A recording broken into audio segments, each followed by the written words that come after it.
ating topic for today's video. Yes. Alam kong kailangan natin to sa ating mga kabuhayan. Actually, nauuso tong word na to eh. Hindi lang, especially sa... Naka-TikTok ako kasi yan. Hindi kasi, uso talaga yun sa TikTok. Hindi nga lang nalaman yun eh. Power of manifestation. Ano ba muna ang manifestation? Sa'yo, Gail, ano ba yung manifestation? Para lang aware din yung ating mga netizens. Ayun, manifestation for me, and ayun, general meaning niya. Manifestation kasi ito yung action, it is the action of turning your energy and intention doon sa mga dreams and goals mo and watch them happen in real life. In short, it is the combination of prayer and action. Siyempre, hindi naman talaga matutupad yung mga pinapangarap natin kung walang halong action. So, ibig sabihin, ang manifestation, hindi yan magic. Yes, hindi siya nangyayari Hindi yung kunyari, overnight. minamanifest ko na sana magkaroon Mag-reply siya. Magre-reply naman. Oo, nagre-reply. Nagre-reply. Oo. Medyo matagal lang. Oo. Busy. Minamanifest ko na magkaroon ako ng sarili kong bahay. Yes. Diba? Hindi yan magic, mga kapatid, na kapag minanifest mo itong bahay na to, ay bukas nandyan na. Paggising mo nandyan na. Yun yung, alam mo, maganda rin eh, no? Pag may minamanifest ka, isulat mo sa papel or isulat mo sa whiteboard or any notes sa bahay mo kung ano yung gusto mong mangyari. Na-manifest ko na magkaroon ako ng sariling bahay. Na-manifest ko na magkaroon ako ng sarili kong sasakyan. Minamanifest ko na dapat ang income ko is 6 digits na. Ay, Ganun. Ganun dapat. Hindi, unahin muna natin yung 6 digits pala. Bago yung bahay, tsaka yung sasakyan. So, paano mo tutuparin yun isa-isa? Diba? Kunyari, itong cellphone ko, minamanifest ko yan. Paano ba ako mas mapapalapit doon sa goal ko na to? So, kailangan, meron akong mga actions na gagawin kung kaya na, kumbaga yun yung inspirasyon mo eh. Yes. 'Di ba? Para may mas pagbutihin ka pa. Kasi yun nga, gaya ng sinasabi ko, hindi naman overnight ang manifestation unless kung minanifest mo lang is yun talagang Yun abot nga. na abot mo na. Like mag-reply. Oo. Minamanifest ko na magkagusto sa akin yung taong gusto ko. Paano ka gugustuhin? Diba? O kung hindi ka naman talaga nagpapakita ng motibo. Kaya lang minsan nagpapakita ka na ng motibo, ayaw pa rin eh, no? Depende sa motibo mo. Binigyan ko na ako ng phone ko. Hindi masyado eh. Kung ako tatanungin mo, as coach. As coach. Life coach yan eh. As therapist. Life coach yan Hindi eh. masyado eh. Anong di masyado? Hindi masyado. Anong di masyado? Hindi masyado effective. Hindi nga masyado effective. Kulang pa sa action. So bakit ka formal today? Wala, hindi ko na nagagamit to eh. Oo. Hindi ko na nagagamit ang mga ganito. Ayun nga, mag-start tayo dun sa process ng manifestation. So, sa process ng manifestation, yun yung mga necessary growth na kailangan mo din para makuha yung goal na to. Yung growth sa sarili mo, yung disiplina sa sarili mo, Yes. Yung mind mo dapat clear muna. mindset ba? Dapat Hindi kasi, yung- inaalis mo din yung negativities. Alam mo, minsan pangit din kapag kunyari may minamanifest kang isang bagay or isang pangyayari na gusto mong mangyari. Minsan hindi mo kailangan ikwento sa ibang tao kasi ayaw mo True. malagyan ng negative energy. Tsaka Nauudlot. Nauudlot siya. Nadjijinx eh. Naniniwala So ako parang ikaw, minsan, di ba may kasabihan nga tayo, yung mga plano natin, hindi din natin kailangan sabihin or i-broadcast. Sabihin lahat-lahat. Kasi mas nalalagyan ng negative energy. Yes. True yun. Totoo Mas yun. maganda, gulatin, alam mo yung, ano ba yung uso ngayon? Gulatin mo, ano? Gulatin mo mo mga sila. kaibigan mo. Oo, gulatin mo sila. Tapos, minsan gulatin mo na lang yung mga taong walang bilib sa'yo, di ba? Magulat ka na lang, andyan na sa harap mo, bukas makukuha mo na yung bahay na gusto mo. Yes. Pero syempre, hindi naman kailangan na, hindi kailangan kasi na nakahiga ka lang, nakaupo ka lang. Yun nga yung Kaya kailangan mo talaga, i-workout. kaya Samahan talaga ng ano siya, action. manifestation plus action. Kasi hindi nga siya nangyayari overnight, tsaka kailangan may process. Yung iba kasi, mamanifest ko ganito, manifest ko good Pero health. walang ginagawa. Walang ginagawa, hindi naghahanap ng trabaho. Minamanifest ko, clear skin, pero nagpuyat. Yun lang. Di ba? May bad habits sa May pagkain. nasasamahan pa rin ng bad habits. Kunyari ako, gusto ko minamanifest ko na soon, pumayat. Pero hindi ko talaga Bad kaya. habits. Hindi, dili ko talaga kaya. So, kailangan, yun nga, may discipline ka din. Yun nga, yung parang, ano ba yung process sa pagmamanifest mo, 'di ba? Kasi may proseso 'yan eh. So una, kailangan matanggal mo muna yung mga bad habits, bad energy, bad vibes, and then syempre, samahan mo ng kilos, tiyaga. Kilos, action. Oo. I-let go mo rin yung mga nagre-resist, yung mga resistance. Like, yung takot mo, yung doubts mo mismo sa sarili mo. Kasi paano ka magmamanifest kung ikaw mismo, sinasabi mo sa sarili mo, ay, hindi ko kasi kaya to. Kasi hanggang dito lang kasi ako. 'Di ba? Hanggat sa tingin mo tama naman yung ginagawa mo, wala kang natatapakan, 'di ba? Go for it. Talagang ang unang step sa sarili mo talaga muna. Kasi tutulungan ka ng diyan yung pumapasok yung usapang tinutulungan ka ng universe. Kala ko sapang lasing. Ano ba yung minamanifest mo? Ngayon. Mag-reply siya. Nag-reply naman. Yung mga yung mga bilis na manifestation. Napo-frustrate kasi ako kapag Kapag may ganun ako manifestation yung na. kunyari, yung mga long-term na manifestation like house, O nakaka-pressure ngayon. kasi. Pero ngayon kasi malapit nang gumawa. Malapit nang magawa, 'di ba? Yung family house, hindi yung house namin na tungol house. Tulfo But house yun. minamanifest mo na 'yon, 'di ba? Hindi, kasi baka ma-pressure ako. Hindi, pero totoo yun. Maganda rin yung nape-pressure ka, ha? Hindi ata. On my part. O, sa bagay. Nasa-stress kasi ako. Sa bagay. Minsan, kasi minsan yung nape-pressure ka, napupush ka, kumbaga napupush ka sa limits mo. Pag long term, isa-isa lang. Kunyari, isa lang this year. Hindi pwedeng super dami. Tsaka sobrang advance. Like, mga after 5 years, dapat may bahay na ako. Hindi ako ganun. Dapat per year, may isa akong long term. Tapos maraming short term. Para maraming magawa. Kasi pag nakafocus ka lang dun sa long term, tapos after 5 years pa yun, anong ginagawa mo ng 4 years? Yes. Maliban dun sa nag-iipon ka, kunyari, for the house, kung wala kang short term. Kaya lagi akong may short term. Which is mga bags. Hindi naman. Medyo. Medyo lang. Pero ano yung mga, gaya na sinasabi mo, mga short manifestations? Like, kunyari, yun, kung may gusto kang bilhin na alam mo naman kaya mo within ilang months, hindi naman, alam mo yun, hindi kailangan ng super tagal. Yung mga long term kasi yung mga, yan, bahay, ano pa ba, more investments, mga ganun. Ano yung short term? Ayun, super babaw lang, like, makapag-travel at least thrice a year. Be short na sa kanya. Nanggigigil ako dito sa katabi ko. Short na yun. Hindi naman. Short Hindi, pero Hindi kasi kaya niya. Depende pa din. Pero yun nga, alam mo maganda rin yun. Yung minamanifest mo na makapag-travel ka palagi. No? Oo, depende sa lifestyle mo, syempre. Hindi ko naman kayo pinipilit mag-travel. Pero kung nasa lifestyle niyo yun, okay Pero din. ang sarap nun. Minamanifest ko din yun yung isa sa makalabas ng bansa. Kasi dahil sa trabaho ko sa RTIA, nakatravel na ako from Luzon to Mindanao. Siyempre, tinutulungan namin mga tao. Pero kasi more on, yung travel ko kasi na yun is more on work. Kaya minsan talagang nakikipag-iyakan na ako kay Idol. Kahit kay Ma'am Sel. Payagan nyo na ako mag-leave. Kasi hindi naman talaga ako nag-leave. Kaya gusto ko minsan nakapag-travel na sa ibang bansa naman. Vacation. Pero pag nag-vacation ako, 5 days talaga. For the GG party list ako pag-uwi. Ano mo ba yun? Alin? Nagsyargawa ako. Oo. Alam mo yun. Oo, alam ko yun. Nasa airport ako, pinauwi ako. Oo.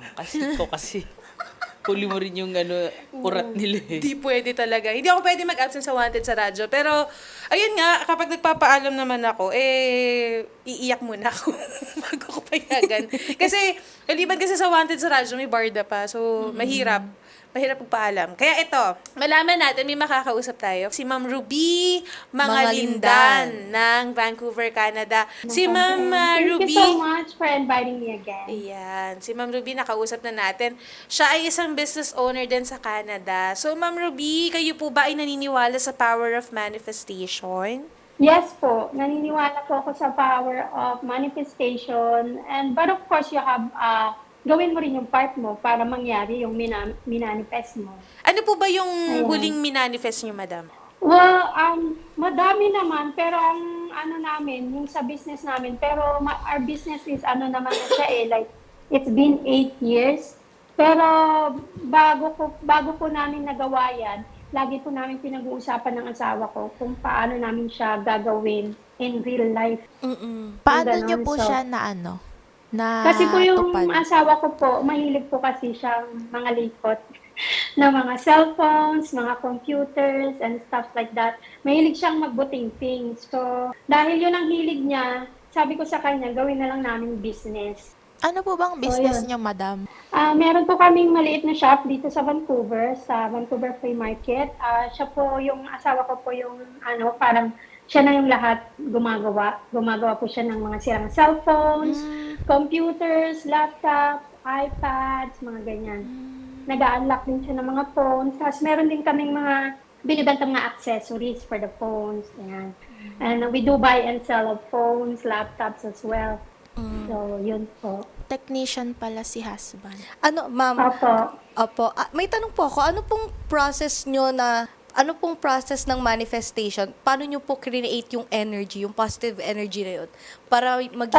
Yung una po, nung pinag-usapan namin na gawin namin, nung una pinag-usapan kung kaya ba, kasi po, this is Vancouver, maraming mga kalaban. Marami kang mga kakompetensya, lalo na sa area namin. Pero sabi ko po sa asawa ko, let's just try it first if it's gonna work. And then if not, then at least we tried. So, una po, nag-umpisa kami sa isang stall lang. So, isang stall lang muna yung ginawa namin. Tapos, meron ding mga trials kasi hindi lang naman po kami ang place doon na gumagawa ng mga ganyan. Pero ang ginawa po ng asawa ko, since nung bago po kami doon, ang napansin ko po sa kanya, hindi po siya naniningil ng mahal. So, kasi bago kami doon, i-compare mo kami sa ibang shop. Sa kanya po, parang pinapamigay na lang niya. Parang para lang mabawi yung pambayad namin ng rent sa shop. So, doon po kami nakilala kasi like, people are wanting his service. Tapos nakikilala siya na hindi siya mahal maningil, ganon. Kaya yung mga tao po, bumabalik po sa amin hanggang sa nakikilala na po yung shop namin. Especially mga Filipino. Pinagkatiwalaan sila ng mga tao. O, tsaka kailangan, pakitang gilas ka din muna kapag nagsistart ka ng negosyo, di ba, madam? Maganda yung technique Opo, ng opo. marketing na ginawa nila, madam More on service. Opo, kasi sa service, yun nga rin napansin ko sa kanya, minsan napapatingin ako sa kanya, tapos parang tingin ko parang binigay na lang niya. Pero, kumbaga, in a way, nakatulong din kasi maraming nire-refer ba kami sa ibang tao. Naupunta kayo dito sa shop na to, like they give you a service for like not too much service fee, ganun diba? po. Tinapatan mo Opo. ng presyong Pinoy talaga. Di lalo naman pag Pinoy ang Opo. Pinoy ang mga clients. Opo. Minsan nakakasakit din ang ulo kasi syempre, Utang palibhasa Pilipino, utang pa din.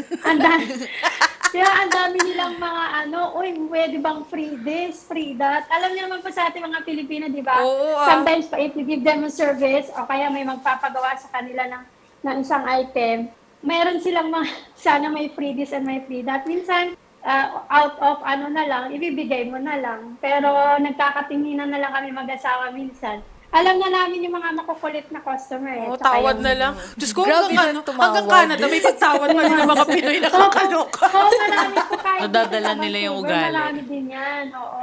Marami din yan. Sis Mars, Yung mga- tawad mo na, pare ko. Oo. Para naman tayong hindi Pinoy dyan. True. Ganun. Pero minsan, syempre, pinagbibigyan niya na since Pinoy nga naman. Opo. Oo. At saka maganda yung nagiging effect kasi bumabalik yung customer nila nang bumabalik. Oo. Opo. At saka nire-refer po kami sa ibang mga tao. Hindi lamang po mga Filipinos ang namin dito, ibang-ibang lahi din. More on Mexicans din kami. Kasi po pag merong dito, yung cruise, pag may cruise dito sa Vancouver, dito po sila nag-i-stop over. Parang nagdadak dyan sa may Vancouver, docking. Tapos yun po, pumupunta sila sa shop namin kasi napapakilala na kami ng mga ibang tao na pumunta kayo sa ganitong shop. Yan po. O, diba? Diyan sila bumibili ng mga items, tapos binibenta po nila sa barko. Uy, So, So, ganun po. Iba Opo. din. Mga Pilipinos din po. Iba talaga diskarte at mga racket ng Pinoy, no?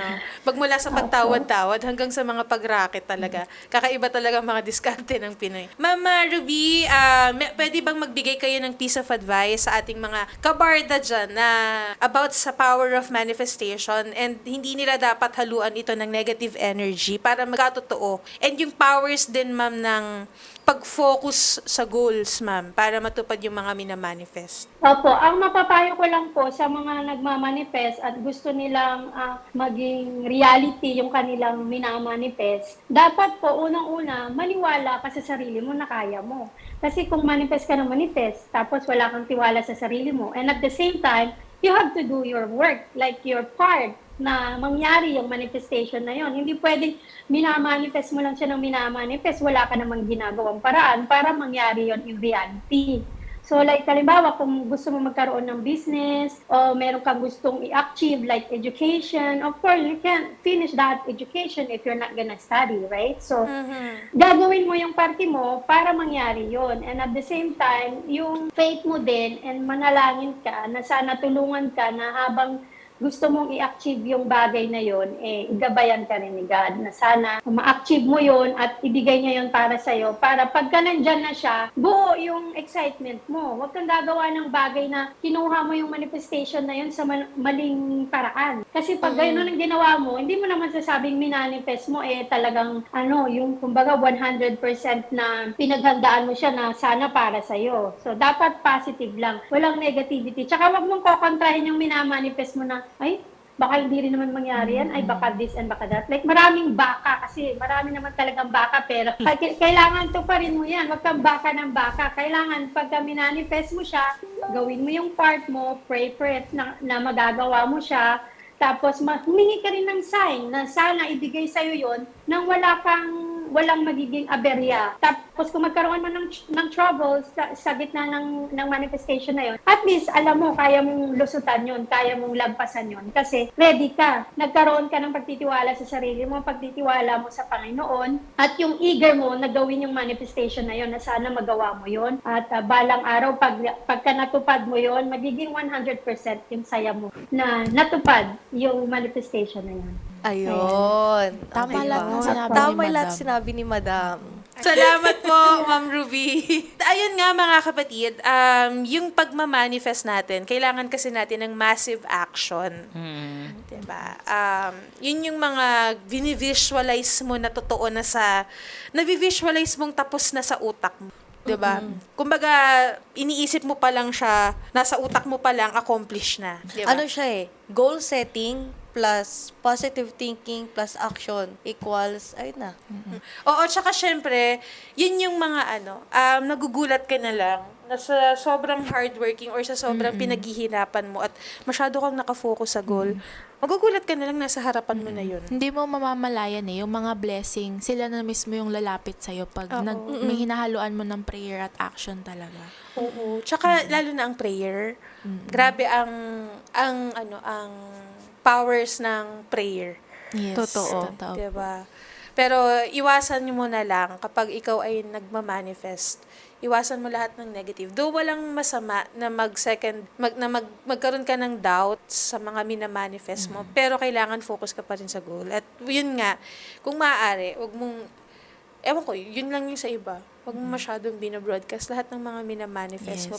Ayun, yung mga minamanifest natin sa buhay, kailangan din ng prayer and yung massive action. Kung meron kayong minamanifest ngayon, go nyo lang yan. Alam mo, sure naman lahat tayo may minamanifest pa. And lahat naman tayo nag-aasam ng sarili nating bahay, sarili nating sasakyan. Meron ding oras para sa mga minamanifest natin. Tamang oras. Tamang Tamang panahon. panahon.